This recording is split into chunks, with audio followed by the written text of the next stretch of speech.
All right. So day two, um, we didn't quite finish up uh, everything that we intended to last time. So I'm gonna scoot through the first 15 minutes. Will be a little bit quicker until we get to special messages and different concepts. But just a moment to remind you about online housekeeping. You can put comments or questions in the chat or in the margins on worksheets of the worksheets that I've given you. We'll address questions and comments during reflection slides and during discussions and during exercises. We'll have some exercises today. Just a reminder to turn cell phones off and feel free to excuse yourself if you need to use the restroom because we won't really be taking a break. And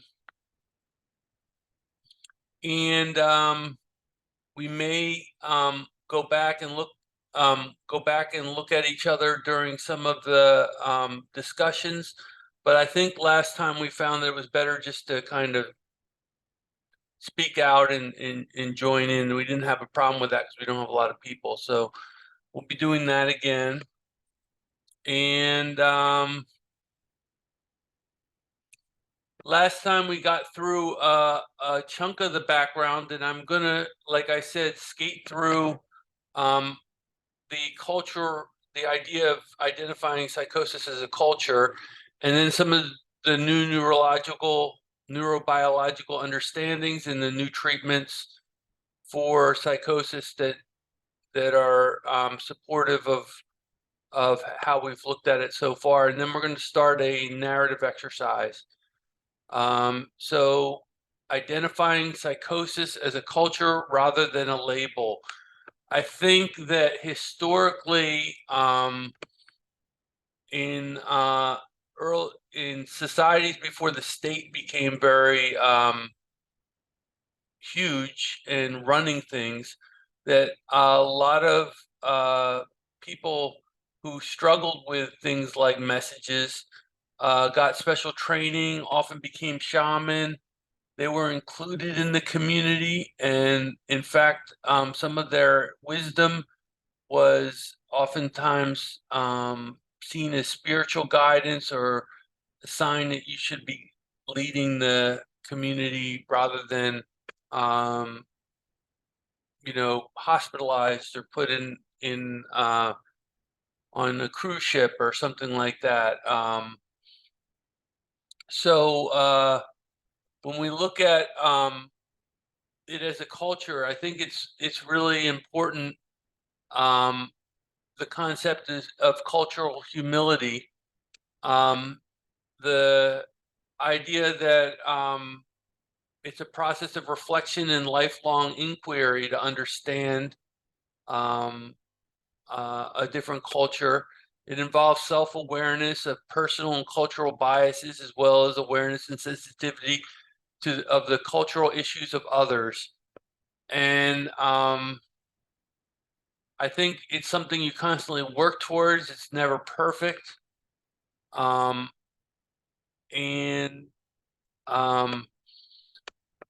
one idea I'd really like to introduce today is that there is a sense of cultural oppression that people who experience special messages or message crisis, oftentimes the way we get treated, we feel oppressed, and a lot of that centers around consensus reality concepts. And consensus reality is basically the idea that agreed upon concepts of reality exist, and this becomes a mechanism of oppression for many message receivers. And if you consider the impact of the media, the news, political rhetoric or propaganda, and social media, and how those things influence what people think on a large scale. you start to realize that consensus reality, right now I don't know, there's two major camps in America. One's under Trump and the rest is under the Democrats right now, and the messages and the rhetoric is extremely different, and there's a lot of volatility. And the idea, for example, that Harvey Oswald is the one that killed Kennedy is that's a consensus reality concept, and everybody kind of agrees and accepts that that's what it is. But a lot of people think there's more layers to the picture. There's more complications involved. I see Andrew's raised hand. Go ahead, Andrew. Well, so we're not just talking like messages so much, but we're talking about like messages coupled with like a total inability to function in society, right?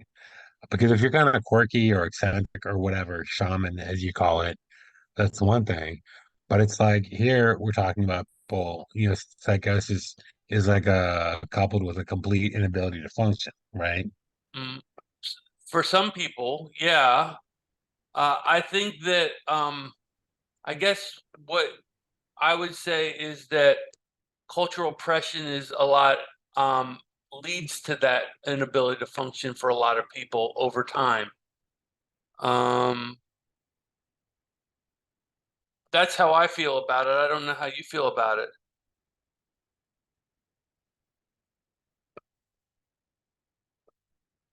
Um, but yeah, I think that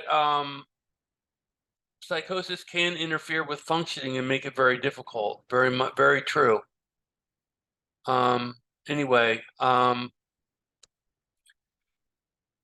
think special message experiences often teach a recipient that consensus reality is wrong, and being told you must believe something that is counter to your experience generally raises objections and feels oppressive. Um, a few words on cultural humility and psychosis. Consider your awareness of other cultural oppressions that message receivers may face. There are many ways cultural oppression gets expressed. Um, it may there may be a sense of oppression through race, ethnicity, gender expression, sexual orientation, history associated with immigration status, socioeconomic status, educational background or prestige or Eurocentric bias, legal challenges. If you have to mark the box on a job application, it's going to greatly enhance the likelihood that you will get rejected from the job. And discrimination against neurodivergence in schools. I think these are some styles of oppression that many message receivers face. And I think people experience an intersection of these types of oppressions in general, and that receiving messages eventually may lead us to not function, but especially in the beginning, they lead to this the stereotypes lead to the idea that this is going to be something that's going to take you out. And I think that has a lot to do in the way you get treated when you're in a traumatic state. I think those things have a lot to do with why message receivers don't function. I think the medicalized notion of disorder tends to decrease our understanding of how cultural oppression becomes part of the problem. We think it's an illness instead of the culture rejecting us because we're looking different or we're scared and we're not able to get jobs because we're looking behind our backs. So I wanted to open it up for reflections and comments or thoughts.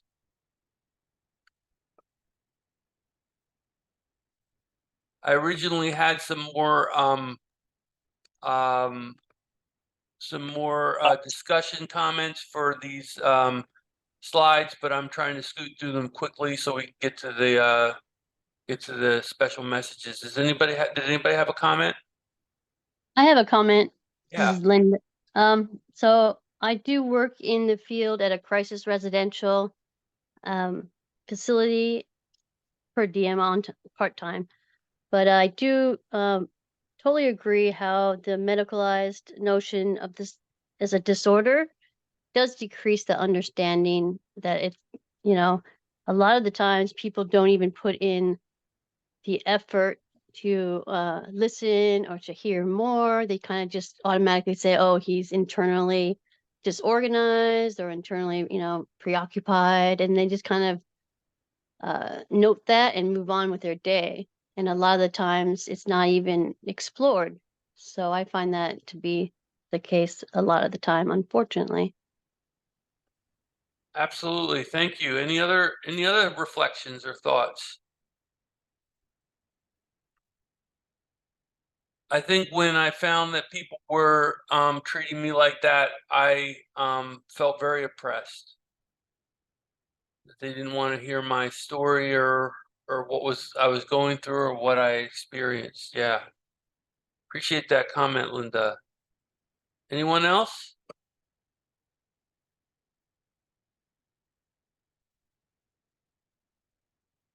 Okay. So new neurobiology understandings and new treatments against what Kraplin said. As we reviewed last time, Kraplinian is the idea that part of our brain is broken because we're behaving a certain way. In neurobiology, there's been a lot of advances, and it's the biology of the nervous system. It says in the last decade or so, our field has experienced a radical shift in our understanding of schizophrenia and other serious psychotic disorders, such as schizoaffective disorder and bipolar disorder with psychosis. We now understand these are neurocognitive disorders, how neural systems in the brain represent and process information.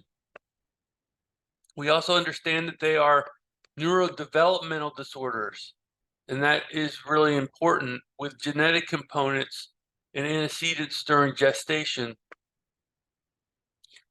Accumulating evidence indicates that psychotic disorders constitute syndromes rather than diseases per se. And neurodevelopmental disorders are things like autism or dyslexia or ADD or obsessive compulsive. And the idea that psychosis might also be similar is really important, as there's often a lot of correlation that a lot of people who have ADD, for example, end up having struggles with special messages at some point. So breaking down what the difference between a disease, a disorder, and a syndrome is. A syndrome is a number of symptoms occurring together and characterizing a disease. A disease has to have a specific cause, and there's really not clear causes known for psychosis. Disorder doesn't really fit. And then I also looked up this article. It said internal neuroscience elucidates a pathogenesis of psychiatric diseases. Wouldn't it make sense to recognize 4 major syndromes: mood, anxiety, psychosis, and addiction? So I think there's a lot of evidence that there's a lot of people that question the disorders. And also what's come up is a lot of neuroscience around the understanding of trauma. And real simple, the idea that when we're well, that we're functioning in the frontal cortex in the front of our brains, and that when we're in trauma, we're within the limbic system. Maybe you've seen on Facebook feed, you've seen Bessel van der Kolk say trauma's in the limbic system, but that's the system underneath our brain, or at the right by the brain stem, and that's where the trauma is held. When we're functioning in that part of our brains, we're not functioning as well. That's the idea. And also, what's come up with trauma is the way we treat trauma has a lot to do with how bad the traumatic experience is. One of the things that I sat in on a Bessel van der Kolk training, and he pointed out that the U.S. response to 9/11 had a lot of less trauma associated with it. It happened to a well-to-do subsection of the United States, the people in the towers. There was a lot of tragedy and a lot of trauma, but the whole country supported it. There was lots of money and wars fought to defend this, and people's experience of trauma didn't affect them to the extent that it did the response to Katrina, where it is known that police often tied Black people down to beds, Black men down to beds, to try to restrain them when they were in trauma, and that is known to make trauma a lot worse. And I would point out that that is oftentimes what happens when people have psychosis and are put in the hospital. They can often end up in restraints, and that can be a very traumatic experience. And I think the way these experiences are treated have a lot to do with the way they result in people not functioning as well. Trauma treatment, there's three main branches: somatic therapy, sensory motor with Peter Levin. There's also the polyvagal branch of somatic therapy. There's EMDR with Francis Shapiro. That's a major branch. And then there's the internal family systems with Dick Schwartz. And I wanted to make some comments, especially about internal family systems, the intersection between trauma and psychosis, the concept of dissociation, which is when feelings get overwhelming, we may dissociate and go somewhere else with our mind. We may start to feel that things around us aren't real, or we may our perspective may leave our bodies and go, and we might see ourselves looking down on ourselves. That's depersonalization. Astral projection, the idea that we can go into different realms or different dimensions of society, of reality, so that we might go into a set of visual experiences, other kinds of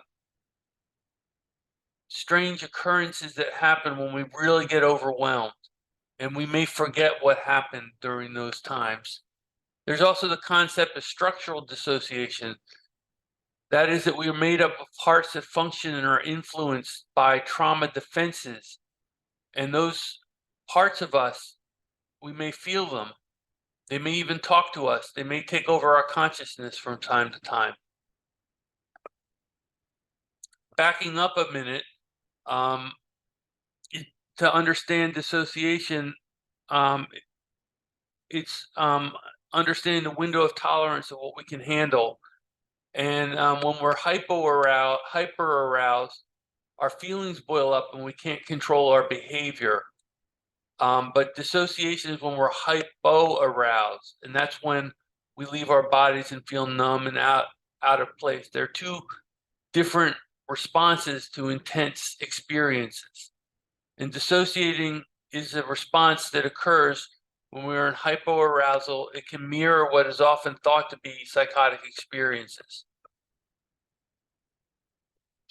And my other point would be that hospitalization and dissociation sometimes go hand in hand. Many of us learn to favor dissociation in psychiatric incarceration circumstances, depending on what they're like.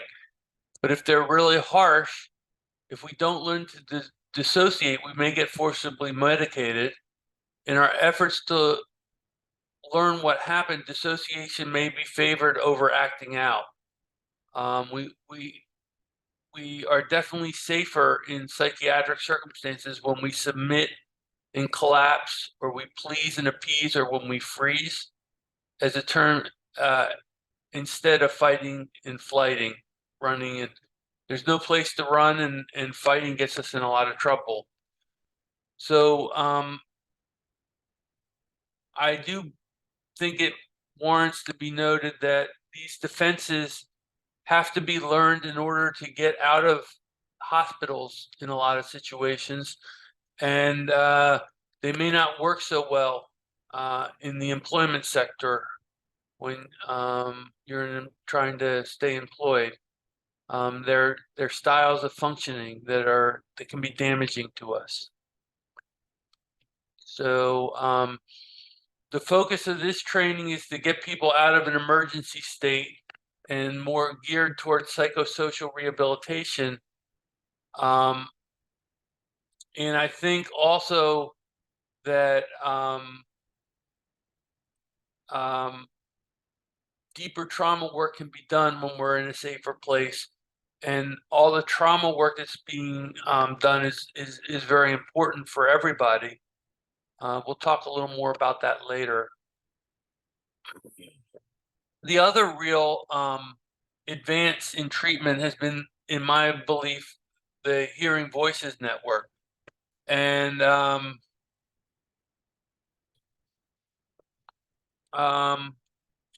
in the Hearing Voices Network started when patient Patsy Cline challenges her doctor, Marius Rome, that if he believes in a God he cannot hear or see, then why shouldn't she believe in a voice that she does hear?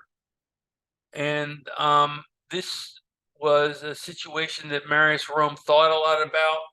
And as I understand it, Marius Rome set something up to try to prove to Patsy Cline that hearing voices was unusual or rare. And they appeared on a radio show that asked listeners if they've ever heard voices. And the show becomes inundated with respondents confirming that they heard voices, many of whom never received mental health services. It is now estimated that 1 out of every 10 people hears voices worldwide. So the hearing voices can be a very much more common experience than schizophrenia, which is 1 in every 100 people in the United States, supposedly. So what came up from this interview was a collaboration between mental health providers, journalists, and voice hearers, with the goal of creating safe spaces where people can discuss their experiences with voices and other anomalous experiences. So group therapy or group supports groups outside mental health settings are facilitated where people can talk openly about hearing voices and other kind of experiences without them getting into notes and without them getting them into trouble. And this filters down and affects a lot of people who need to talk about challenges with breaks from reality. In the Hearing Voices Network, we start from a place of acknowledging 3 freedoms: the freedom to interpret experiences in any way, not just an illness framework. But there's a lot of frameworks in our training. So next week, we're going to focus on a lot of different frameworks, and we're going to study them in depth. And that's a large part of this training. Getting people familiar with the different ideas that explain why psychosis happens and how it happens, what people might be experiencing. Also, the freedom to challenge social norms, including gender norms or other ideas of how we're supposed to be in the world. This is a really important aspect of the Hearing Voices Network, and the freedom to talk about anything, not just voices or visions, but to support each other. There is an acceptance that voices and visions, tactile sensations, and other unusual misunderstood experiences are real. They're real experiences, they have meaning, and they have value. And that is radically different from Kraplinian mainstream ideas. So I've shared with you some of my different parts of my 8-part definition of psychosis, and I have that on the left up here. And on the right, I have corresponding ideas in the jargon ideas that are in the Hearing Voices Network. So I think there's a lot of crossover, and I never studied HVN when I created my terms and my definitions. Frameworks I have kind of attached to this idea of theories, because frameworks is such a good, important part of understanding what's going on with psychosis. But there's a lot of crossover, and what I believe that that reinforces the value of survivor-led support groups, and I think they're very valuable, and we can learn a lot from them. And hopefully, some of what we're going to go over today has transpired because I've had some of those experiences and run those groups. So I wanted to know if there were any reflections on this part of the material, if anybody had anything they wanted to add or say. Yeah, I had some questions. Mhm. So one thing, like I've been trying to understand psychosis and like researching and watching YouTube videos, stuff like that, talking with people. And one thing that I see that kind of comes up is that disconnection from reality arising from trauma tends not to be considered psychosis. That's one theme that I see. Like, I don't know, like you could come up with like the stereotype, right? Like there's a veteran and the veteran thinks that they are in wartime, right? When they're not, right? When they've come back years, right? But there's still that kind of like either they think that they're in, Vietnam or whatever, or they're still acting that way in a very marked, disconnected manner. People tend to not associate that with psychosis. I'm curious about that. And then the other thing is that sometimes there might be other sort of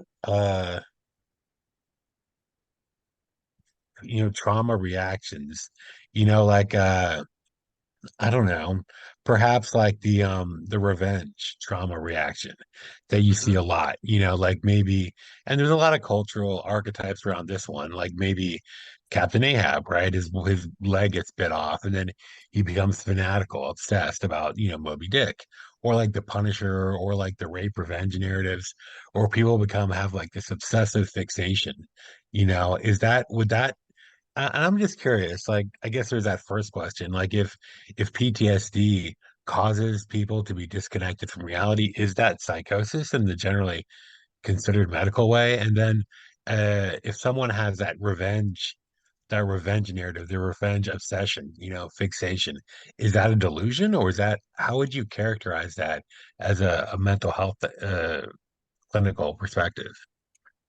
Yeah, I think that you make it. I think you make a really good point about a lot of things aren't considered to be psychosis when somebody's reliving a trauma. But a lot of times when people are in psychosis, they are reliving traumas, and it becomes like very blurred, as to what psychosis is. And I think that's why a lot of people get confused because they don't know. They don't know.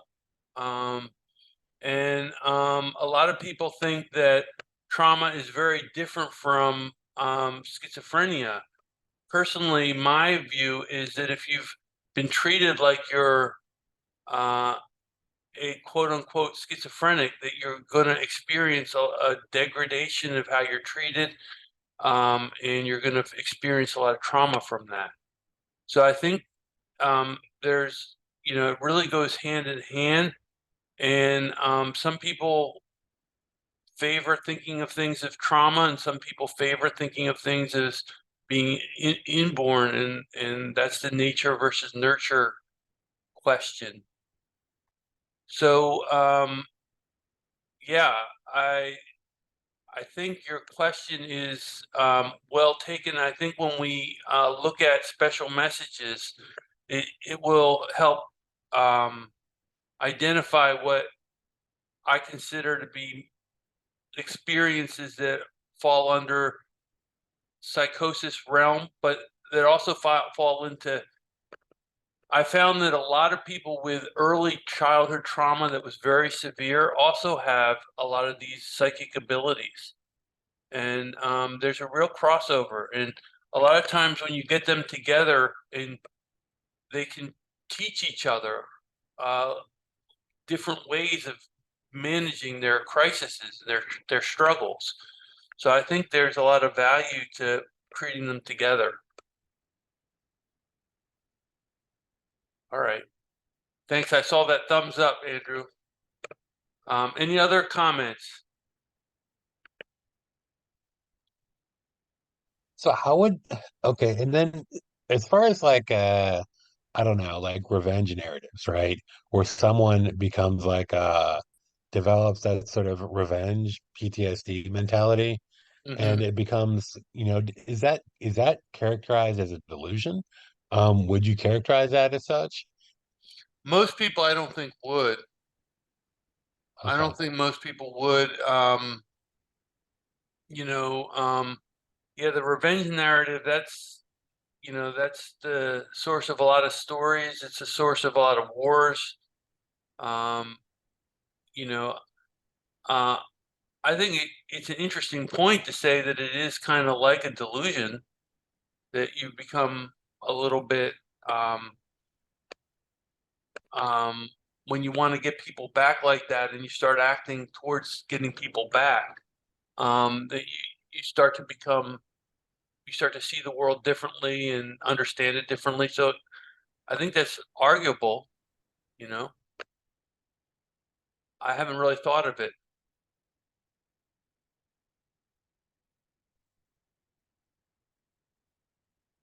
Anybody else have any thoughts about that?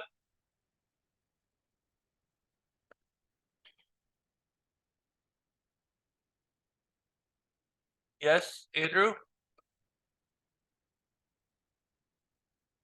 Oh, okay. Oh, I was just thumbing up to say, thank you for your response. I'm good. Okay, cool. All right, let's move on. Understanding the undisclosed narrative exercise. So we're gonna go over a story from my story, a day in my life, and we're gonna. I encourage you, when I play this story, to try to listen to it carefully. And we may need to listen to it again, but if you listen to it very carefully, you may be able to pick up some of the details that will help you later understand how to sleuth. And we'll be using this later on in the day. So I'm going to play it now, and just do the best you can with it. So I'm playing fetch Before with you my dog begin the outside the video, apartment could you, complex, and I see. One second. Sorry. Go ahead. before you begin, could you just repeat the definition of sleuthing so we have a greater sense of what it is we're looking for in the video? Yeah, yeah. Sleuthing is the process. I haven't even defined it yet, so thank you for putting that out there. Sleuthing is like the process of trying to figure out what's going on and trying to find out who's sending messages, why they're happening, um, It's kind of like an energy state where you're really you're trying to solve a puzzle, and it can take up a lot of people's mind space, trying to understand and make meaning of all these different things. So I'll have a specific definition a little bit later. I'll read it out. Okay? Thanks. All right, here we go. Three cars roll up.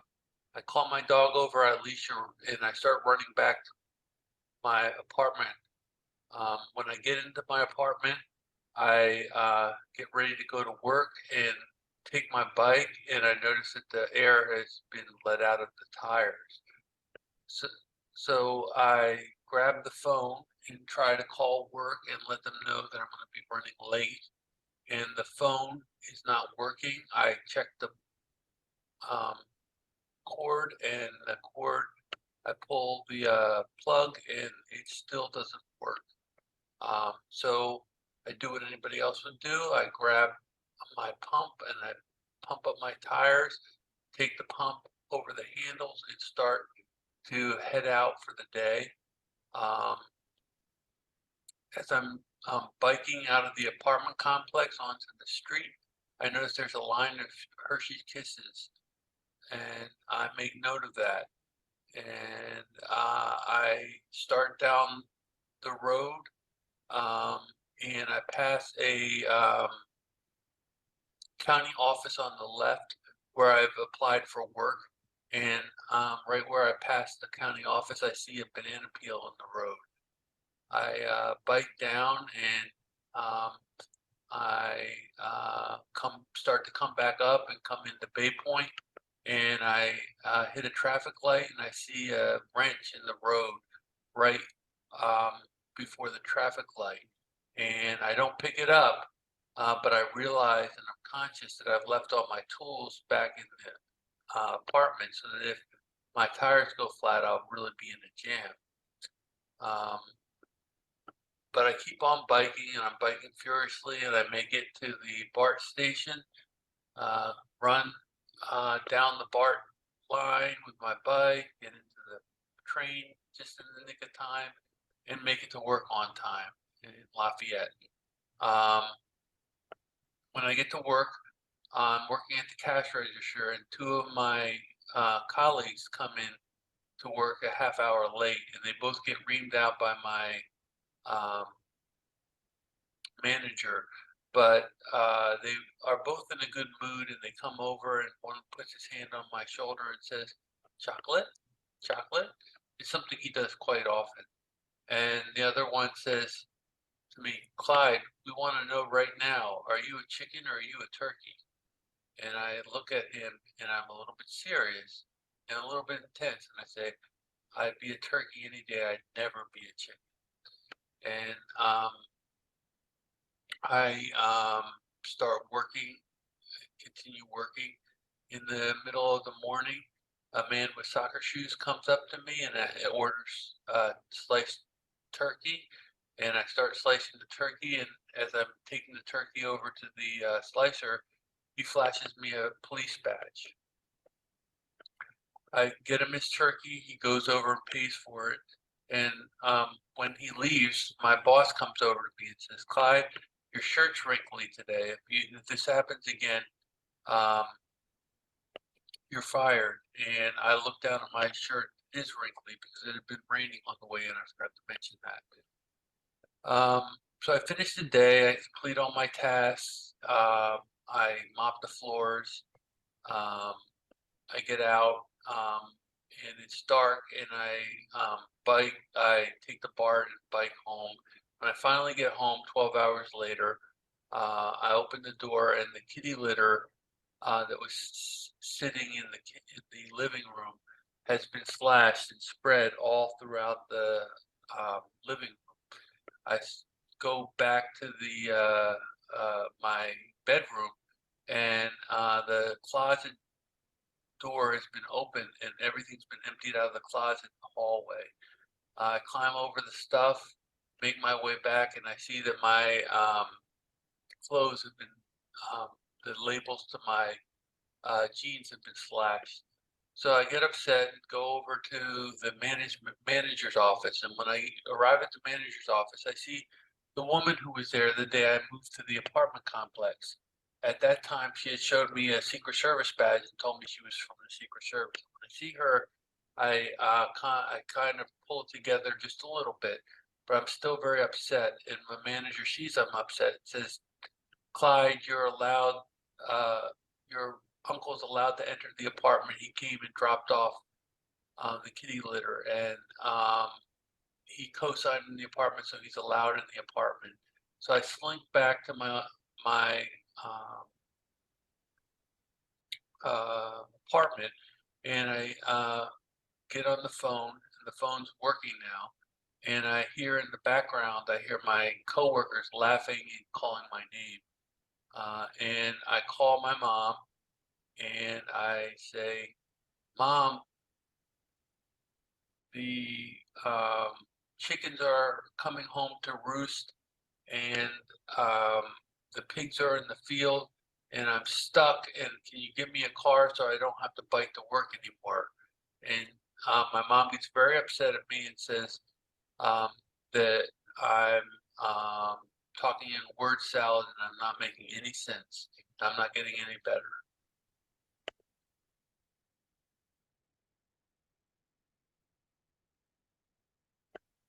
That's the end of the story.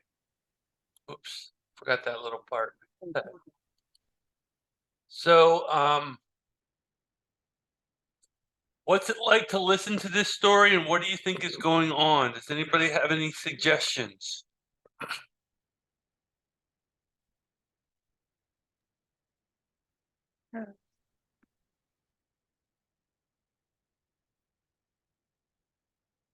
Yeah, Karen. Well, I'm going to start with a strengths-based approach. I think what's going on for sure is that Clyde has enthusiasm for getting to work. I mean, I'm hearing in the story that he's riding his bike in the rain, that he's biking furiously, that in spite of all these different awarenesses that have come up during this bike ride, he's operating the cash register and completing a shift at work and making it all the way back home, and able to engage on the phone with this family member. So that's what stood out to me. Thanks, Karen. Anybody else have any thoughts about what it's like to listen to that, or what they think is going on?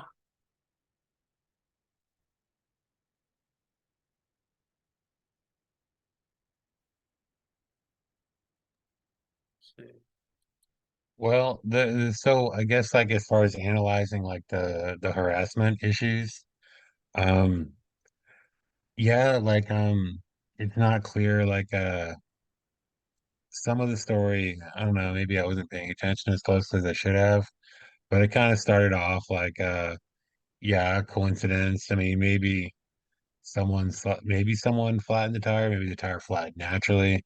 Nothing unusual about that. Then the original coworker stuff sounded like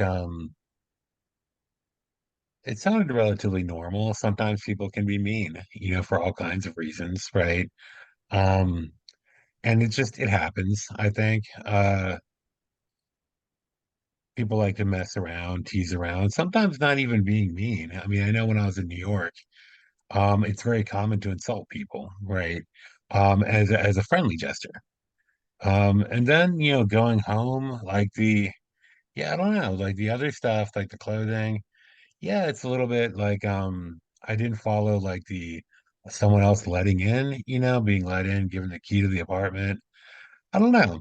I mean, that would trigger me. I think it would trigger most people, that right there. So it's kind of, I guess, like, is the person evidencing psychotic symptoms? That's the question. So I don't know. I would say no. I would say from what I've heard, the person isn't. I mean, sometimes people rant and rave and they don't make sense, right? Um, I would say no. Okay. It sounds like it's kind of a little bit fuzzy, but that's my opinion. Right. Right. Okay. That's cool. Thank you. Yeah, that's a good response. Anybody else before we move on? I'd like to say something. I mean, Yeah. for me, it feels like something that I've had times where I see things and it kind of makes a connection with things that other people say. So it doesn't seem like it's out of the ordinary, you know. I noticed that, I mean, like the kitty litter and the clothes and, did someone come in the apartment? Was it the dog? But it is, it's a legitimate stressor in a way. And of course, it's going to, make, have either an intense reaction. And then when you turn around and you say those things, Clyde says those things to his mother, I can see how she jumps the gun, and things automatically. So it's kind of like not too much of a, you know, unusual or out of the ordinary kind of thing in some ways. Hmm. So that's Yeah. just what my initial feelings are. Cool. Great.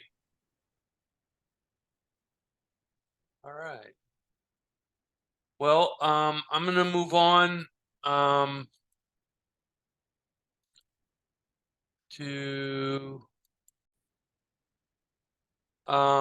the next question is how would you guys already really took care of this. How would you help Clyde with his experiences during his workday?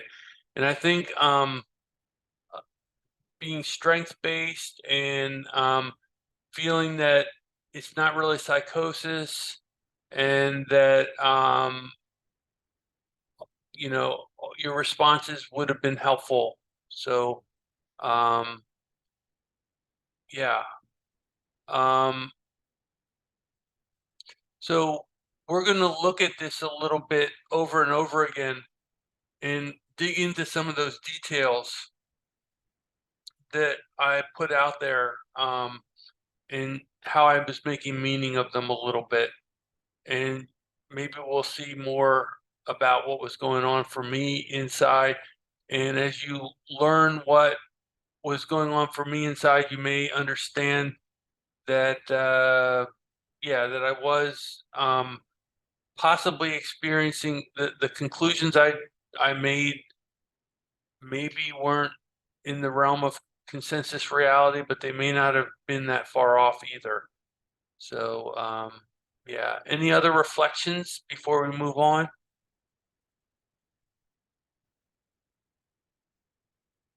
Okay, so we've reached the part where we start about talking about what special messages are. And this is joining that part. And this is what I want to get through tonight. Special messages, sleuthing, R&R task, divergent views, and message mindfulness. So I'm going to move a little bit quickly. Special messages are collections of extraordinary experiences that give us special information of which others may or may not be aware. And I think you're not aware of, I didn't tell you what I was thinking I was just feeding you evidence and seeing if you understood it the way I understood it. And I think that's a lot of times that's how people present things, and it may come across as kind of dramatic sometimes. But 14 examples of special messages. These are the type of things that I consider to be special messages: uncanny intuitions, hearing voices, ESP, telepathy, premonitions, visions, dreams, remote viewing, tactile torture, interpersonal feedback. That's a big one. Seeing clues and symbols in the media, like on TV or in the radio. Seeing clues or symbols in words, like when you break up words into syllables, reading into what they might actually be saying in other, with punny coincidences. double meanings attached so that that there may be actually two things being said at the same time. Seeing clues and symbols in numbers, numerologies.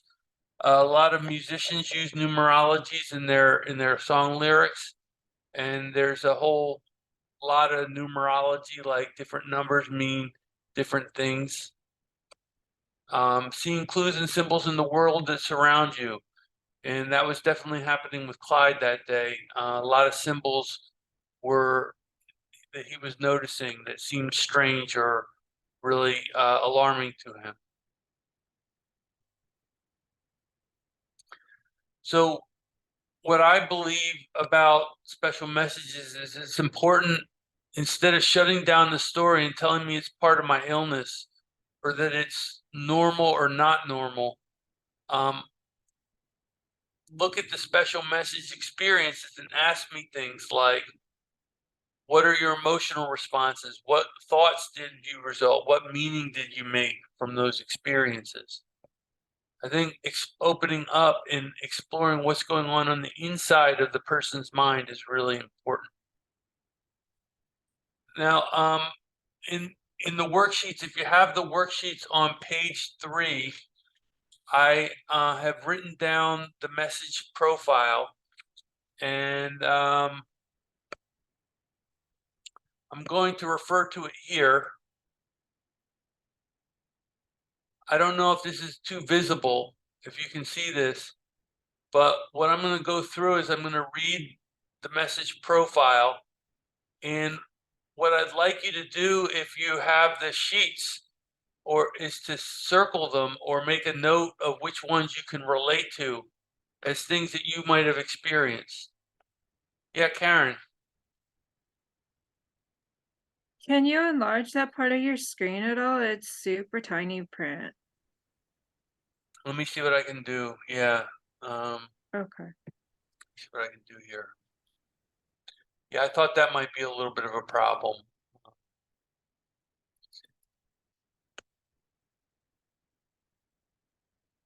Is that better? Yeah, so let's try this. So, do other people hint at things that profoundly relate to your life as though they know everything about you, as though they've been listening to wiretaps or are clued in but through word of mouth or other intuitive skills? Do you get special intuitions based on body language or voice inflection or reading people's minds that often turn out to be correct? Do you get uncanny premonitions from a gut feelings or intuitions that might be considered ESP? Can you pick up on people's energy so that you can tell how they're feeling when they pass by?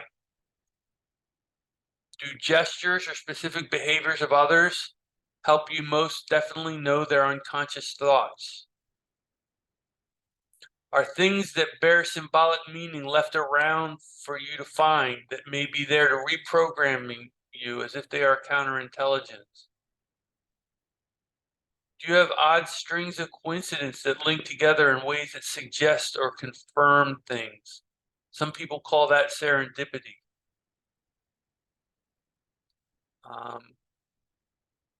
Do people follow you on the bus or train bearing objects that identify them to you as people who are following you? Are you able to instantly tell if people are for or against you? Are people sent to represent other people you know for significant reasons? These might be imposters, lookalikes, doppelgangers, or agents. That experience maybe is something you've experienced.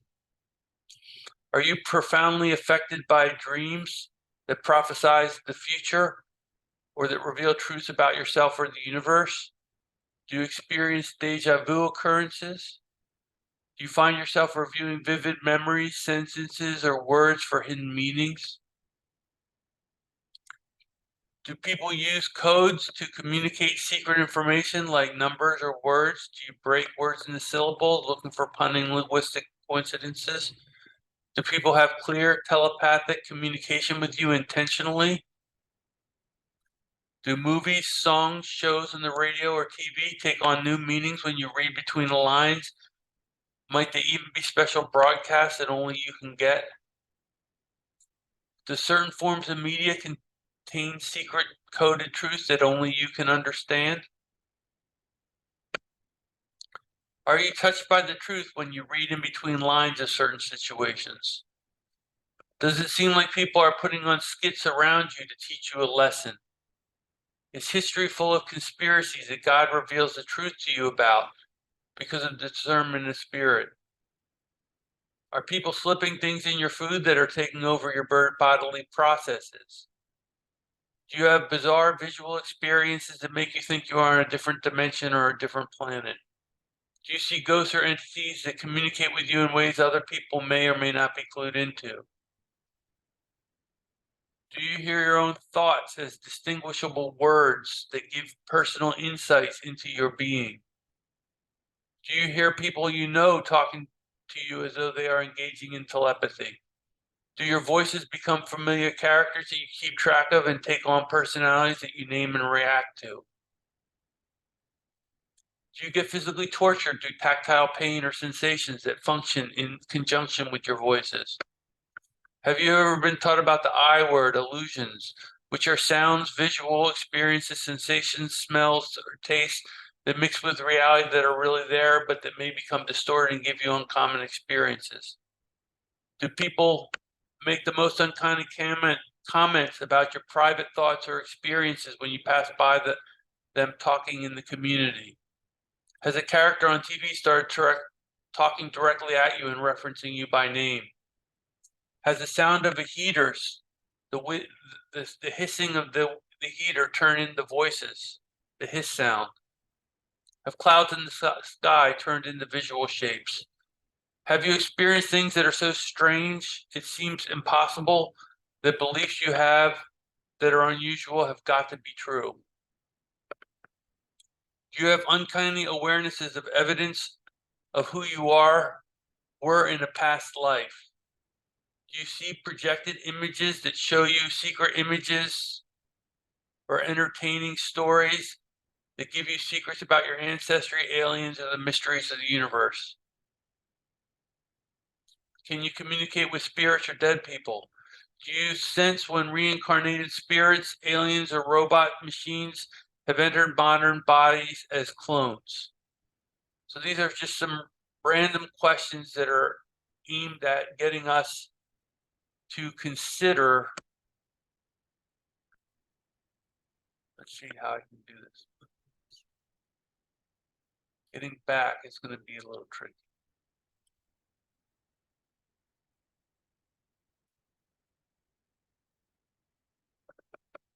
And then let me stop the share, go back. Getting this figured out here. This. Now I can come back.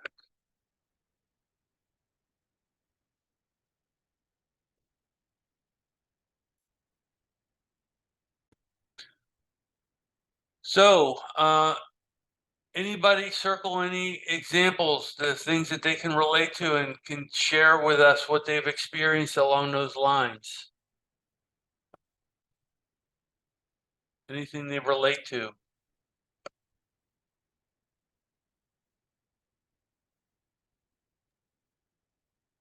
I could say that I have experienced, I'm very spiritual.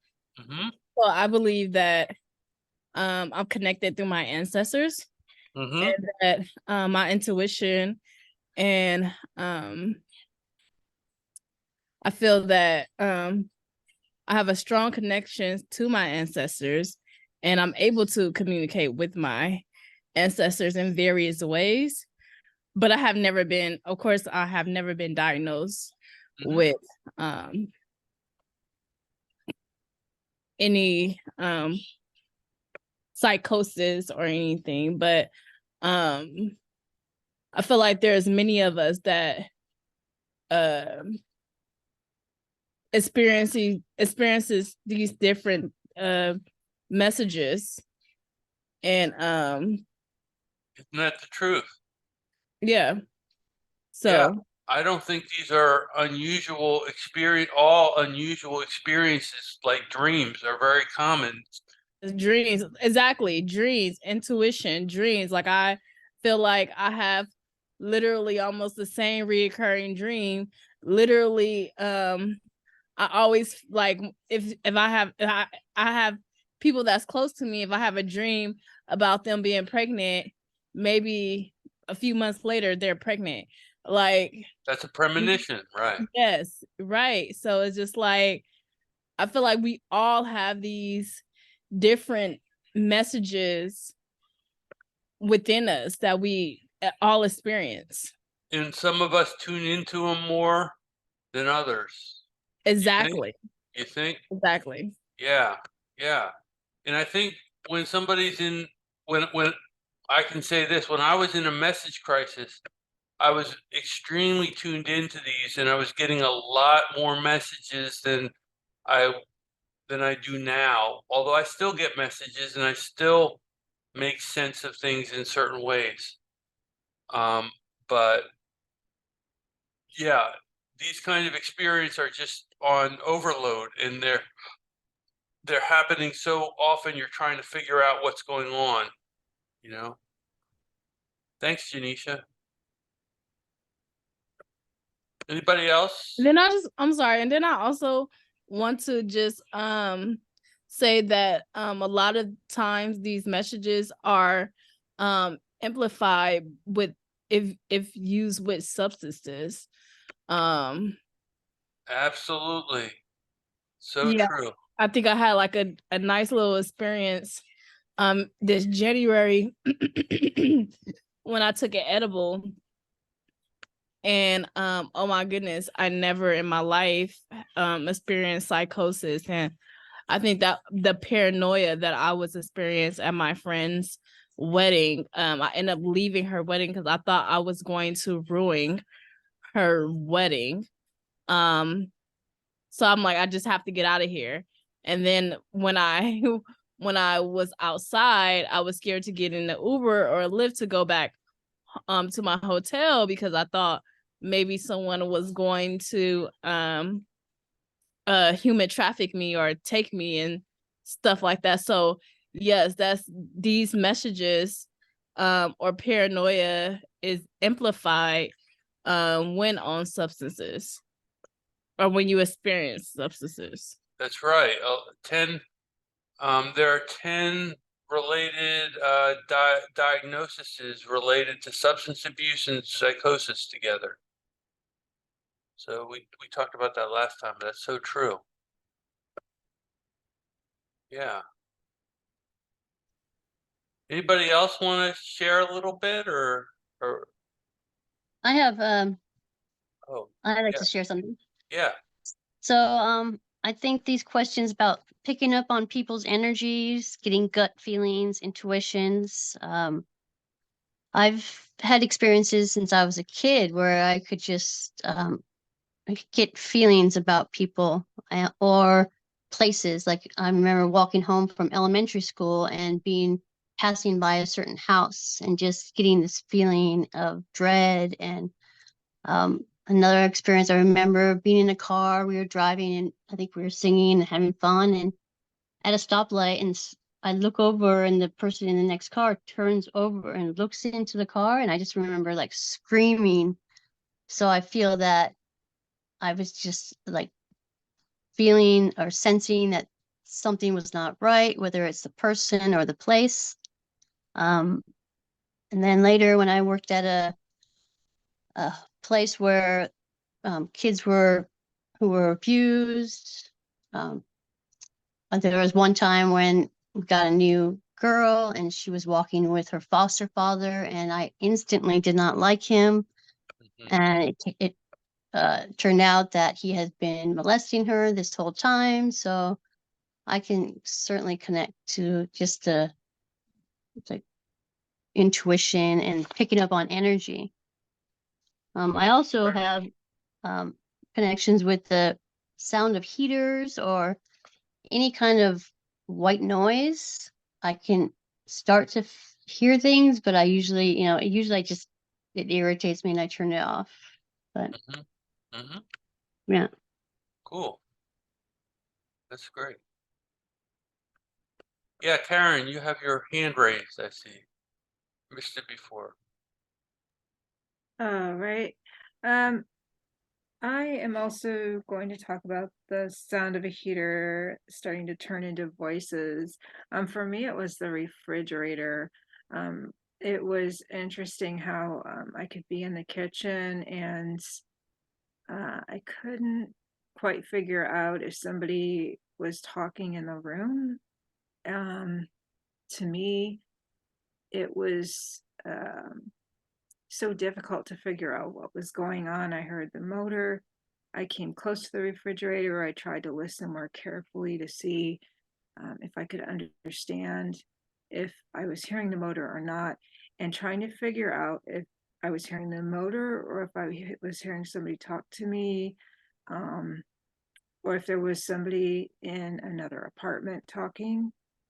I was I was feeling so overwhelmed trying to figure out what was going on when the refrigerator would turn on. And I struggled so much with it. I had a very hard time with that. Thanks for sharing that. Yeah. Great. Well, Yeah, go ahead. I'll chime in too. Yeah. Um, some of them, yeah, I don't know, like people.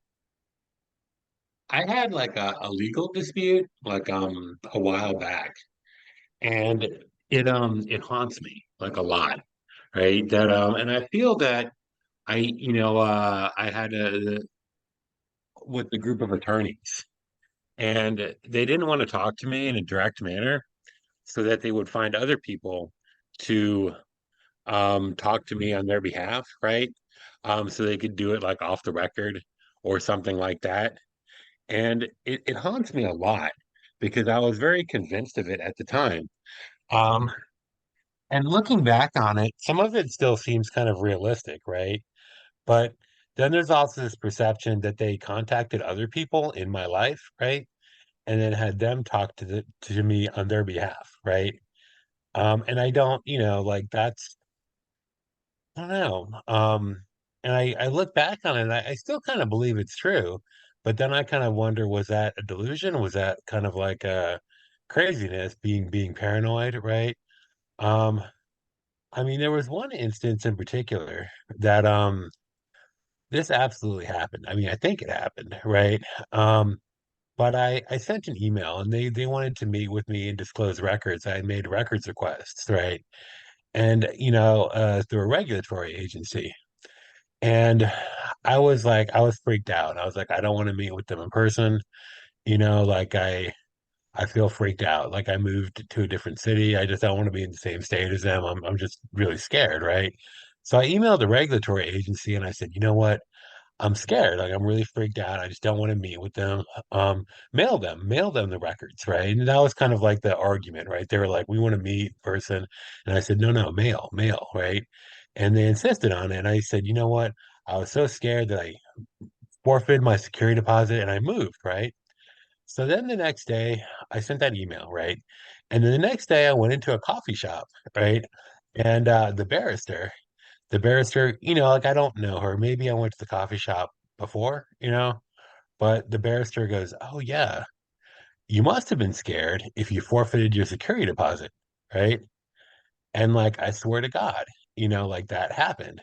Um, and I don't know. I mean, I had other instances like that where it's like, I don't know, it seemed very real. I don't know how they would have done that. You hear a lot about like this targeted individuals, gang stalking stuff. Hmm. Um, and I think, like I read those materials and I think that number one, it's true. Number two, it's delusional, right? That I think that there are documented cases of that. But I think a lot of the people who believe that they are being, targeted or gang stalked are not, that they're delusional, right? And I think there's also the mentality of once you get this idea in your head, that people are stalking you or whatever, right? Then you start to project it. You start to find, a self-fulfilling prophecy. Um, but that, yeah, Uh-huh, that was one of uh-huh. them. And I Yeah, believe that I had like a lot of fraudulent bills, right? That I would get all these crazy bills that were like not real, right? That were like people billing me for stuff I didn't owe them for, bills that were just wrong, And I had this whole idea that my opponent was, sending investigators or whatever, contacting billing companies and pressuring them to send me, for I didn't know where all these bills were coming from. And it's not clear, like in hindsight, whether uh people were just making mistakes or people were trying to rip me off for their own reasons or whether what there was like an organized conspiracy to send me harassing bills, right? But I definitely believe that was happening for a long time. My neighbors, people who lived next to me, I believe they were harassing me, pursuant to the investigators or whatever that I believe were following me. And yeah, so I believed that for some time that there was like this whatever that this law firm had hired investigators to harass me, right? And talk to third people, talk to me through third parties, right?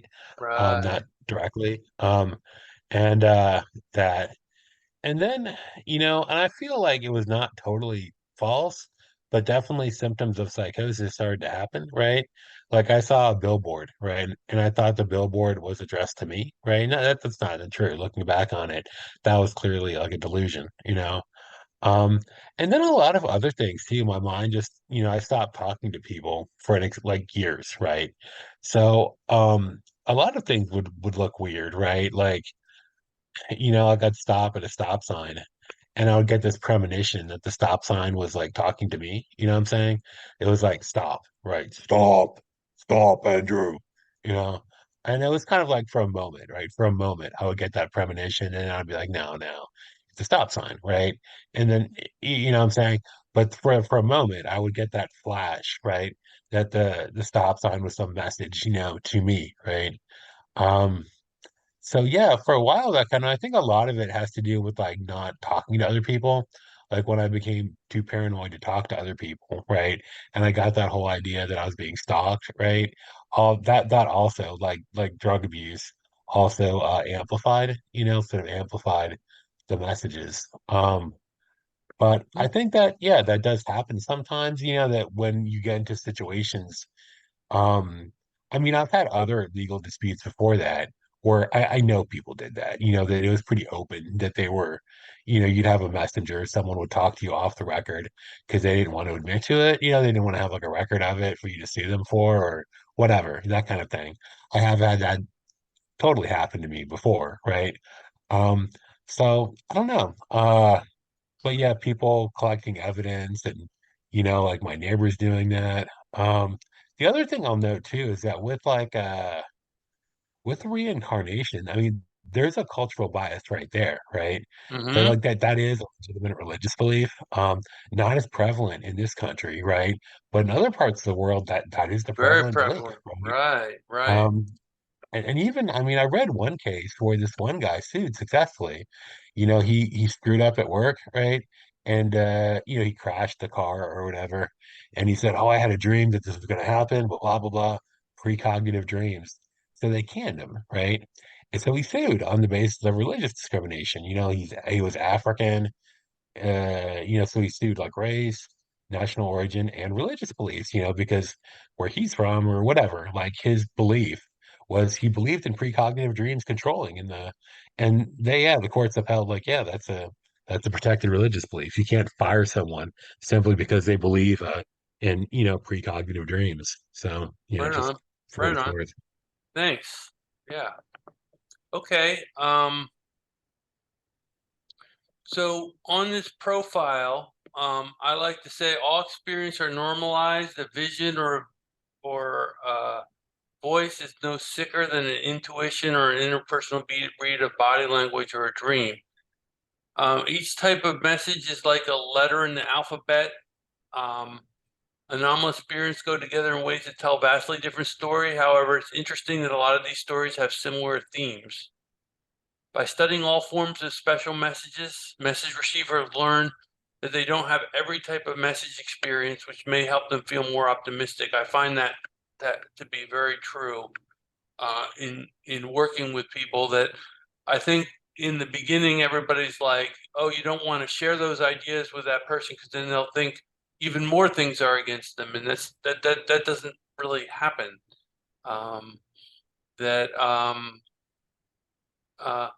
I think special messages are more common than they say they are. 1 in every 100 people is diagnosed with schizophrenia. 1 in every 10 people hear voices. 70% of our communication is nonverbal. 96% of people visualize their dreams. 70% of people with bipolar experience psychosis during mania, and 50% of people with bipolar experience psychosis during depression. A percentage of the 6 to 7% of the U.S. population who experiences trauma has special message experiences.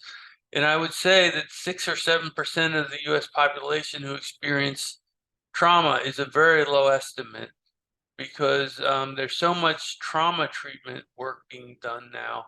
It really affects a lot more people than 6 to 7% of the U.S. population, I believe. If that's the case, why not spend more time creating theories to help with voices, because 10% of the people hear voices. And I barely hear voices, and I would, still like to see that happen. A percentage of the 14.8% of the people who have substance use disorders have special message experiences. There are over 10 associated disorders in the DSM. And a percentage of the 15% of the people with neurodevelopmental disorders. And as we were talking earlier, neurodevelopment, even psychosis can be considered a neurodevelopmental disorder. And so I think when you look over a subset, this affects a lot more people than you realize. And being able to discuss these things is very helpful to people who are really struggling. And if you mix them with people who aren't struggling as much, it can be really positive. And that I've had a lot of experiences with that. More functional terms than psychotics or schizophrenics would be empaths, psychics, remote viewers, mystics, spiritualists, hearing voice hearers, message receivers. Those are more functional terms.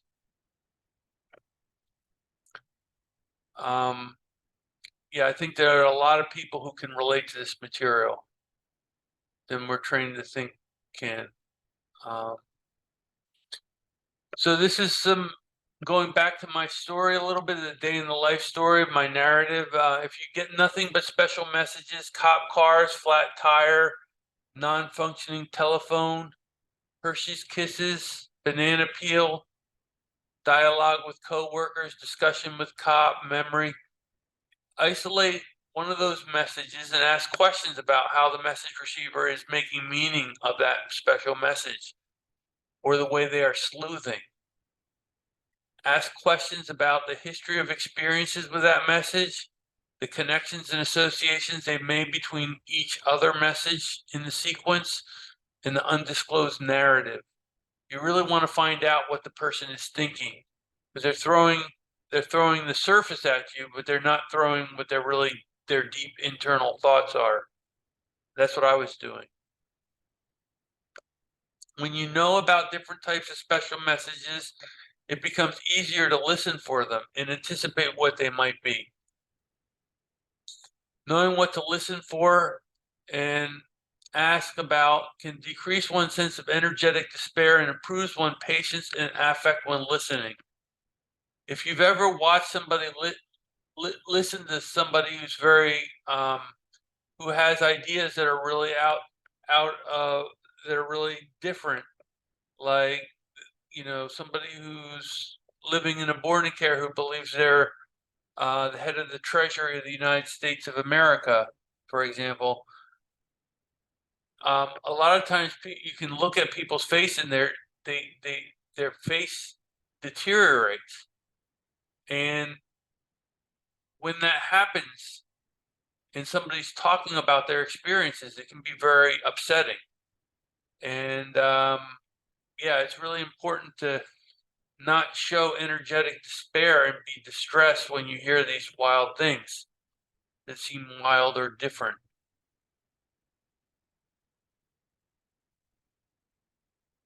So, any reflections on special messages now that we've finished this section? Yes, Karen. I want to add to the list of things to just note, which is when asking questions. I've experienced being in some settings where the questioner is speaking in a way that is very distant. The tone of voice, the volume, where the position of the person is in the room, down to having a clipboard and paper. And it feels like in those types of situations, I'm a person to study and I'm an object in the room, maybe even a part of a study, rather than being in a relationship with somebody, which can make the questioner perhaps feel uncomfortable. And I felt that. In comparison to somebody who's feeling genuinely more curious and genuinely more relaxed and capable of sitting with me, I felt the difference in those types of interviews. And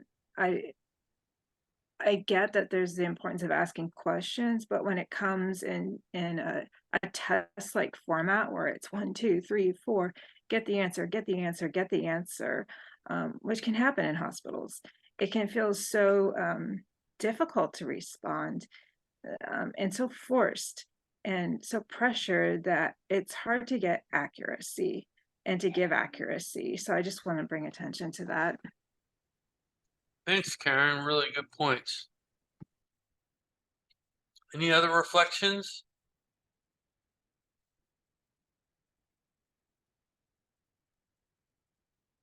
Okay. I guess one of the Mhm.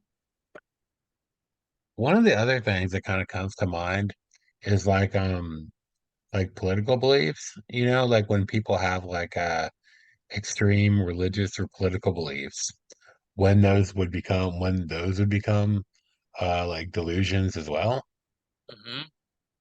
Yeah, I think in these groups, it's really I think I'm jumping ahead a little bit, but I know I say this at some point, but it's really important to let those discussions happen. Politics and spirituality are really important things to understand and entertain, and do so with curiosity. And yeah, I think the idea of those being shut down and off limits um, really keeps people from being able to talk about their experiences. And I know that yeah, so thanks for pointing that out. So here's a question. Like I'm in the process of trying to work out like how to describe my mental health to in like legal proceedings, right? And what constitutes delusion. I don't expect you to answer that, but just to, as far as feedback goes, even with like the stories, I don't know if you remember, like I think I shared stories with you about like a cult, like the Mhm. Nation of Yahweh, right? Yeah. And they, had all these, a lot of the race, race was an issue, but the whole idea that their leader was going to rise from the dead, right? That they scheduled a resurrection for their leader. And a lot of it with the Nation of Yahweh is that their beliefs are ridiculous. Yeah. Completely ridiculous, completely delusional. But at the same time, in America, any religious belief is pretty much protected. It's not for the government to decide whether a religious belief is delusional or not, because that would violate the First Amendment, right? Um, but that's one thing I'm curious about. I mean, sometimes I meet people who have like these beliefs that, that like if you got the vaccine, you take a supplement that you got on Amazon and you're going to pee out metal, right? Because like the vaccine put like a chip in your body. Um, and you take the supplement and then it'll pee out all the metal that the vaccine put into you, which is just BS, right? And that's, in my mind, I think it's delusional, but um I don't know. I mean, it's kind of hard to weigh in when you have, to some extent, like the what Catholics believe, taking the wafer becomes the body. That's not true, but that's a religious belief, absolutely protected. But with fringer groups like Fringe, um, like Heaven's Gate, that's a good example. Like when those people, killed themselves because they thought they would get onto the spaceship or whatever. That's delusional. I mean, is it? I mean, how do you feel about stuff like that? How do I feel about it? Um, Is it clinically delusional? um, I think I'm trying to. Yeah, it's a good question. I think that there can be a lot of mistakes made, and I think that understanding spirituality, somebody's spirituality, and somebody's um, belief system takes a lot of time, and I think before I'm very interested in knowing what the experiences they've had are that lead them to those beliefs. Um, so I try not to be judgmental about those. Like Karen said, I try to be curious about those. Now, if they're going to kill themselves, that's a little bit intense, and yeah, that's a real emergency. But I just try to be open that to learn more about where they're coming from and where what the cult thinks and um yeah, that's how I handle it. Does that make sense? It's a hard question, you know. I do think like the alien ship coming down is not something that I tended to think about very much, but as I'll explain later in Divergent Views, I've learned how to think about aliens in open ways so that I can interact and believe and let people talk about those things. So, yeah, Well, I make that reference like because I think that there are some, fringe groups that have beliefs that are patently delusional, but they're protected by the First Amendment. And probably the best one that's well known is, with Heaven's Gate, right? That there was this group, a religious group, that they believed that the saucers were coming, right? And that to get on the flying saucers, they all had to kill themselves. And they did, right? And it was yeah, very, yeah. like it That's was very disturbing. That's like Jonestown. right, right. I mean, but then I had a legal dispute with a group like that who had similar beliefs, comparable to that, right? Um, and it's always like, and then people associated me with that, right?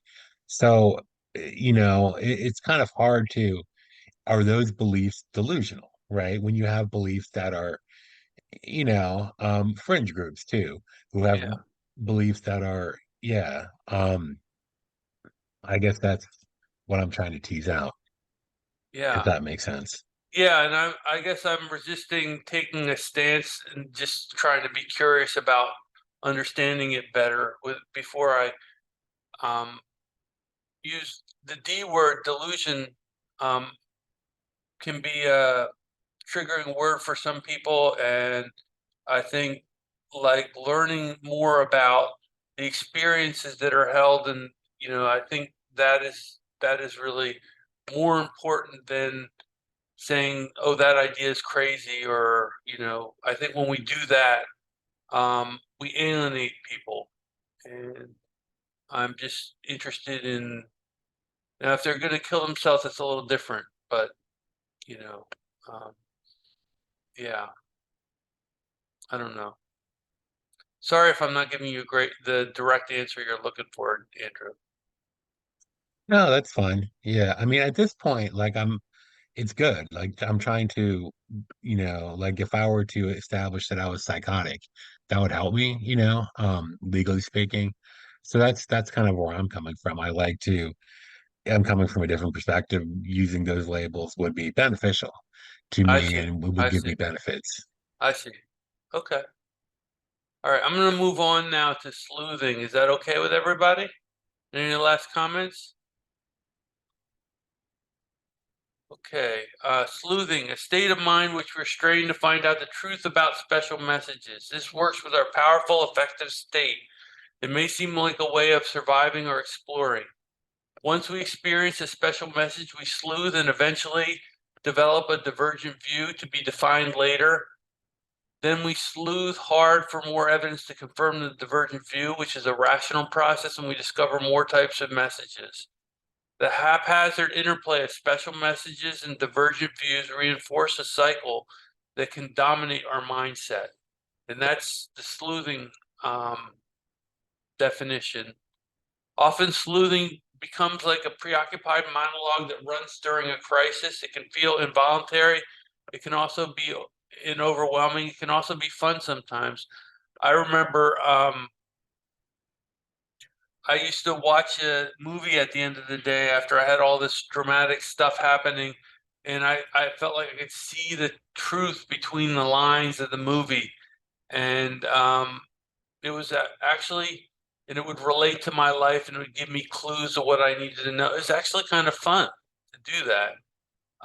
Austin Powers taught me so much about Afghanistan during those times. It was unbelievable. Anyway, sleuthing is hard to put words to. So I made some pictures. And I'm going to start with this picture. The sleuthing is the little line here. You start with a special message, you sleuth, and you get a divergent view. And I use divergent view instead of delusion. It's not quite the same as delusion, but a divergent view, something that's a little bit different, a little bit fringy. And then you have that, and then you're trying to see if that's true. So you find more special messages, and you find a lot of different special messages, and then you take one of those special messages and you sleuth again. And what happens is you start to populate the field with all these lines. Then you go back in your memory and you remember things from the past that connect up to those that message memory, and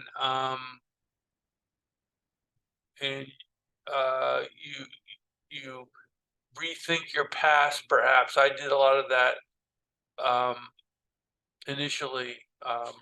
Remade meaning of what had happened to me up to that point, and you end up feeling like you're a marionette on a string, and you're controlled in a message crisis.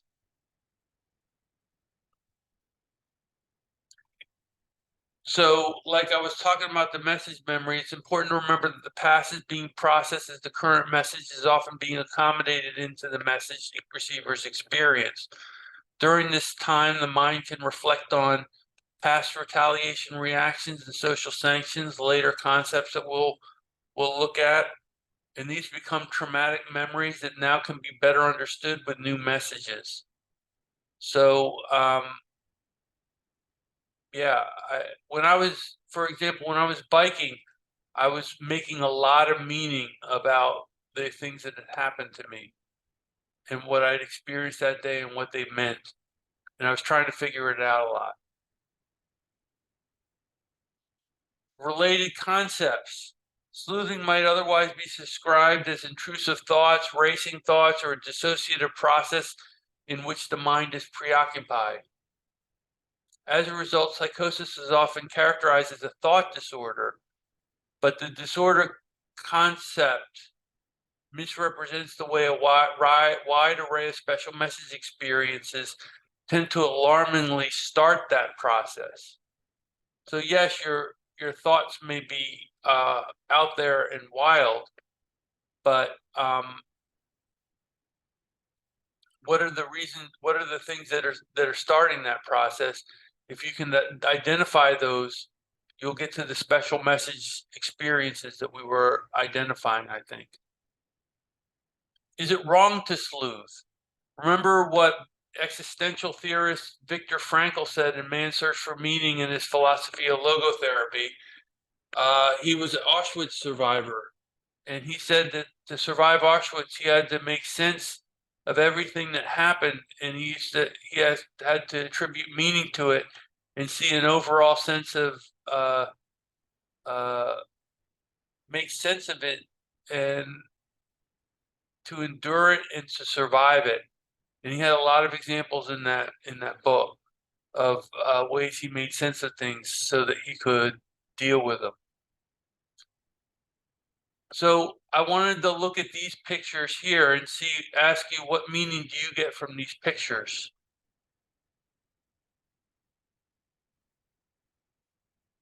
Can anybody Illuminati. Illuminati, thank you. All of them? The eye, yeah. The eye, the lies for eyes, and then the owl's eyes. Yeah, what other people, anybody else make meaning of it besides Illuminati or in addition to Illuminati? Any other ways?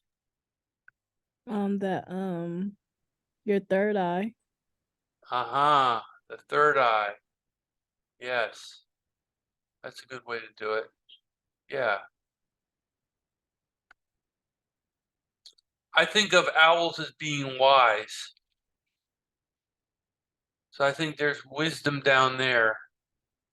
And I think the Illuminati kind of comes in and may distort that wisdom and turn what is wise into lies for eyes. I don't know. That's how I make meaning of it a little bit. Anybody else?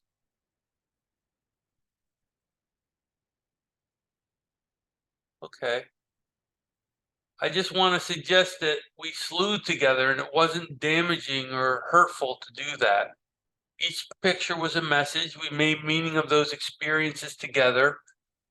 The sequence and location of each message mattered. The content relates to the subject matter, like art at an art exhibit. Once we talked together, our sense of being triggered decreased, hopefully. Like when Janisha said Illuminati, I felt like understood, because I put those Illuminati signs there. Yeah. But when you make meaning of it in a certain way as a group, it kind of helps you feel better about the situation, I think, and that's important. So what I like to suggest is that it's important to sleuth with the message receiver. Instead of telling me not to sleuth with me, help me uncover special messages and divergent views. Tell me what you would think. Collaborate with me. So in my story, I'm on the lookout for more clues. I'm emotionally reactive to each one I come across as if it's a threat to my survival. I don't tell anybody what I'm going through. I puzzle over it, making intense meaning. Doing so soothes and justifies my hyper alert emotions so I can survive them.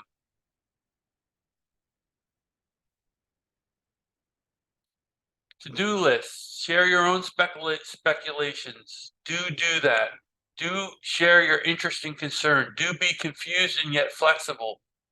Share your associations to different messages and get corrected to learn the meaning that is being made. Like when I said, I think of owls as being wise, and there was a picture of an owl there. That was sharing an association that I had to the message, not to-do list. Do not ignore me, roll your eyes. Tell me that if I'm going to keep doing this, I'm going to make myself crazy. Tell me that if I want your help, I have to trust you and believe what you're saying. Presume that no meaning is being made. That's usually not helpful. Later solutions like diversity and functional flexible frameworks, like what we'll go over next time, will help us sleuth in interesting and productive manners. So I wanted to take a minute to do a sleuthing exercise. We're not going to listen to that whole story again because of time. But as a group, could you interview me about my sleuthing process and find out what was going on for me during that day now that you know what special message and sleuthing means? Can you ask questions about the meaning that's being made and recognize when you don't get immediate answers that the fact that you ask is an invitation to disclose very private material and persist? Do you guys want to try to do that to me with me right now?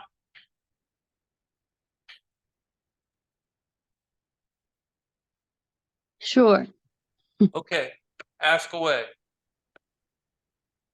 Okay, my question is, the line of Hershey Kisses that you saw.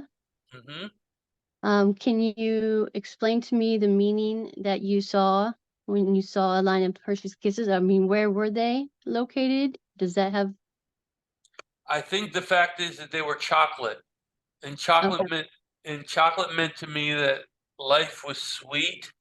And when I saw them, I thought of I had seen this movie Life is Sweet with my friend back in the East Coast. It's a Mike Lee film, and it had a message to it, and I felt my uncle had probably put them there to try to convince me, or had them put there to convince me that life doesn't have to be so bad and that I should accept the mafia better.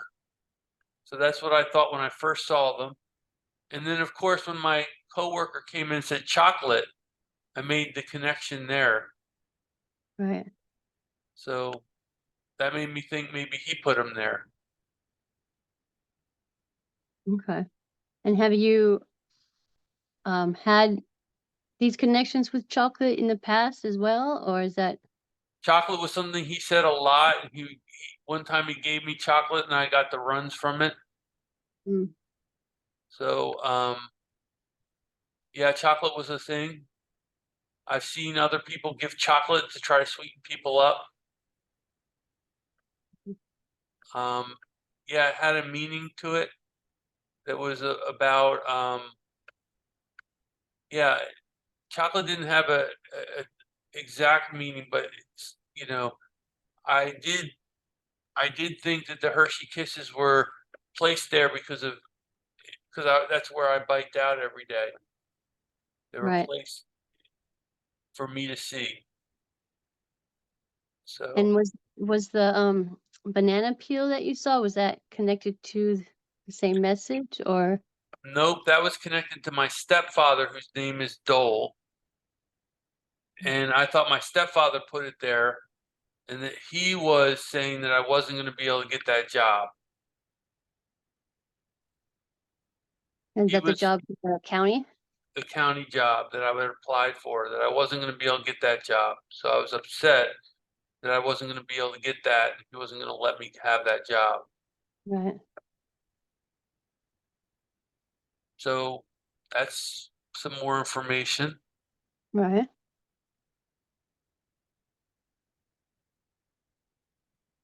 It's And good. the fact that your apartment had been, the kitty litter had been spread, everything, and the clothes thrown, this was done, you felt, from your uncle, right? That's what they said, but I wasn't so sure. It looked like a police search to me. And that's when you first saw the 3 cop cars, right? Yeah, I saw and also the cop who showed me his badge, who had me slice Ordered. turkey for him. Right. That's why I said the pigs were in the field. Right. And the field wasn't a field. The field was like they were working in the field. Mm-hmm.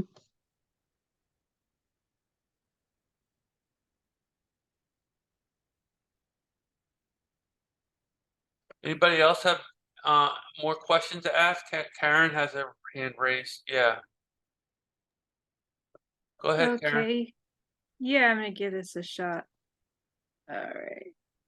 Creating a skit at 5, 4, 3, 2, 1. Hey, Clyde. We have a few minutes. Do you want to do some sleuthing together? Yes, I'd love to do some sleuthing together. Okay. You shared so much about your day, and there were so many amazing details about what happened. With just a few minutes, could you tell me what the most important thing is that you want to talk about? What matters to you?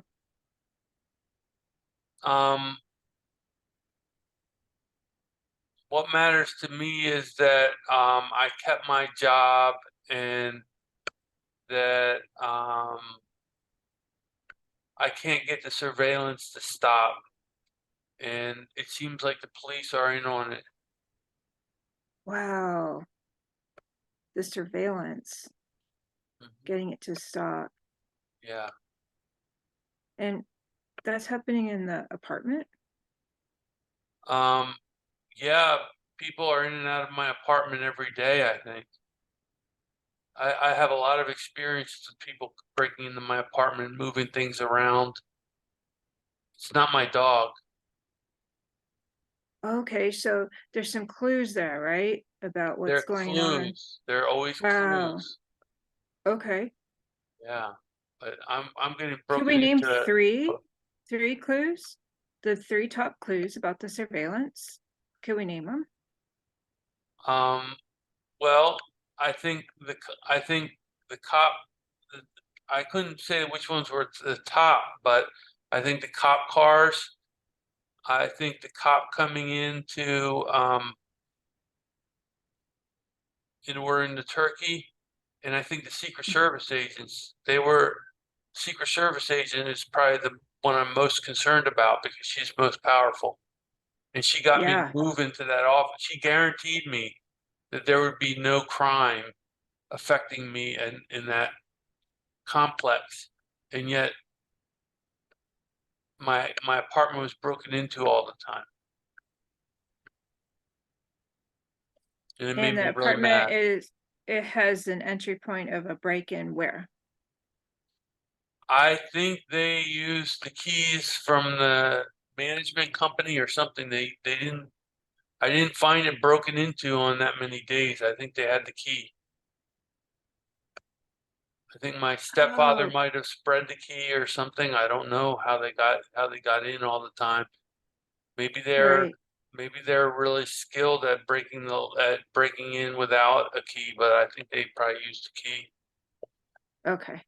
That's the Okay, that's level. good. That's the level that these guys have. That's the power level they have. They're vicious.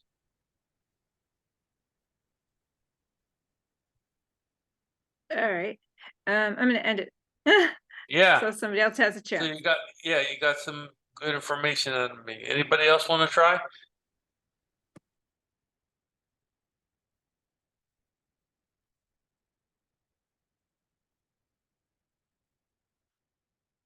Okay. We're coming up on the hour. I didn't get as far as I was hoping.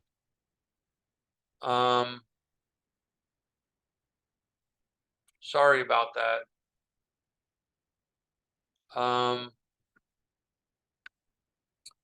Let me see.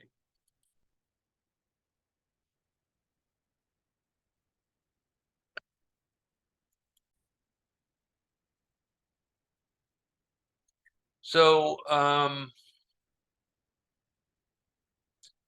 think with 5 minutes, I have 5 minutes left. Do you guys want to hear about recovery and reality tests? I can probably scoot through that really quickly. Do you guys want to do that, or do you want to talk a little bit more about the sleuthing exercise? What do you prefer? Recovery in reality. Okay.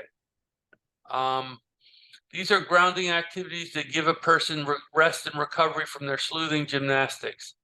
They involve distracting mastery tasks that can help us focus on the external world and that build self-esteem in ways that address survival needs. Recovery and reality tasks are different for each person, involve understanding and building upon one's natural strengths and inclinations. I think that during a crisis, when you get divergent views, you can distract from those divergent views, and you can stop looking at messages, and you can do something different and preoccupy your mind and focus your mind on something else. Now, when I was making sandwiches, I might have been thinking about all this stuff, but I thought about it less because I was making the sandwiches and I was having to pay attention to what I was doing, and that really helped me. In recovery, I think you use the R&R task as soon as you get the special message, and you compartmentalize. You do the gymnastics later. Did that mean something? Did that not mean something? But you act as though it meant nothing at first, and you just worry about getting your tasks done. What I like to suggest is that it's important to support R&R tasks instead of pointing out what everyone else is able to accomplish and how I suffer by comparison because I'm not admitting that I'm ill. Help me realize when I am completing R&R tasks, encourage me to do more R&R tasks. They can make a difference, and respect the strengths and inclinations that I have, and have faith that they can lead to a full social rehabilitation and a recovery with much wisdom. So what R&R tasks did I complete? Do express hope that completing them matters. Acknowledge maybe that I'm not getting the cultural capital I deserve or the money I deserve due to economic inequality. Compliment me for being in excellent physical shape because I was, working all day long. Those things would keep me doing more R&R tasks. Oftentimes, consensus reality can become an unproductive weapon that discourages R&R tasks.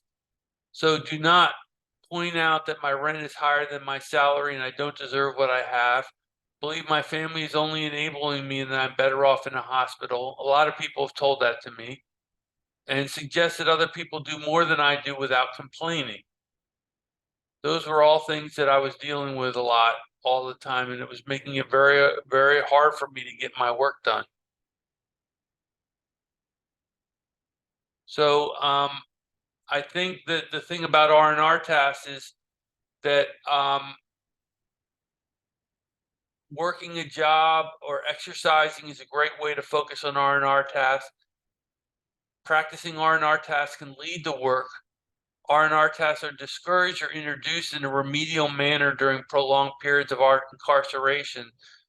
I was put on a observation unit, and it was held for two weeks before I was allowed off it. Then when they allowed off it, it was like I never knew how to do anything before, and I had to act like I didn't know anything. But I wanted to be doing things the whole time because, I could do things for myself, working with a person's motivation versus breaking into the person's will and socially controlling motivation into submission. I think you really want, if you see motivation, you really want to nurture that. And finally, explore what is being accomplished currently and honor what's been accomplished in the past. So I'm gonna see if you have any thoughts about this recovering reality task, and then we'll stop for the night. Does anybody have any thoughts?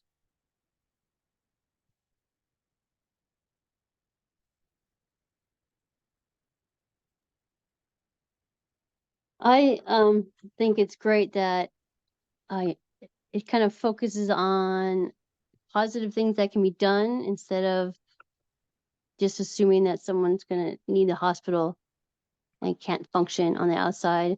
Just the fact, like when you were doing all that, when you got to work on time and focusing on the fact that you were able to accomplish that, and you obviously a hard worker, and it's good to know what to focus on versus, you know, telling someone that it's not real and you're delusional. So it's nice to know where we need to focus.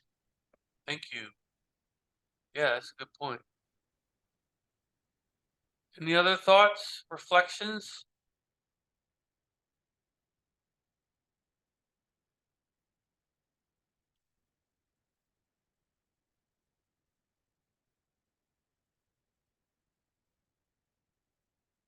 Okay. How's everybody doing? Thank you for coming and staying the whole time. Was this helpful? Yeah, the sleuthing and everything was really interesting. Thanks for the presentation, Tim. I Oh, yeah. appreciate it. Yeah, thank you. Thank you. Thank you for coming, guys. So I'll be here next week, and I'll be trying to get through some more of it. I have to admit that it's taking me a little longer than I thought it would. When I'm practicing, I'm zooming through and I'm getting more done in the amount of time. So, but we'll get through. We'll get through the main stuff we'll get through some pretty important stuff in the 2 more sessions. So, yeah. Thank you. Have a great night. Bye. Tim, can I ask you something? Yeah. Bye, So- Tim. Bye. Yeah. Go ahead, Linda. So I'm using this because for my job, I have to have training and stuff. Mm-hmm. Will you provide like the amount of hours that I completed with you so Yeah. that I can I'll turn it write in? you a letter. Okay. Absolutely. Are we gonna have access to these slides?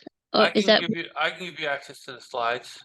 yeah, because there's at a the lot end. of information on there that, yeah. Yeah, I can- absolutely. Okay, cool. Cool. Thanks for Well- coming, Linda. Yeah, thanks for having it. It's great. All right, thanks. All right, I'll probably see you tomorrow. Yeah, see you tomorrow. All right, have a good night. Bye-bye. You too. Bye.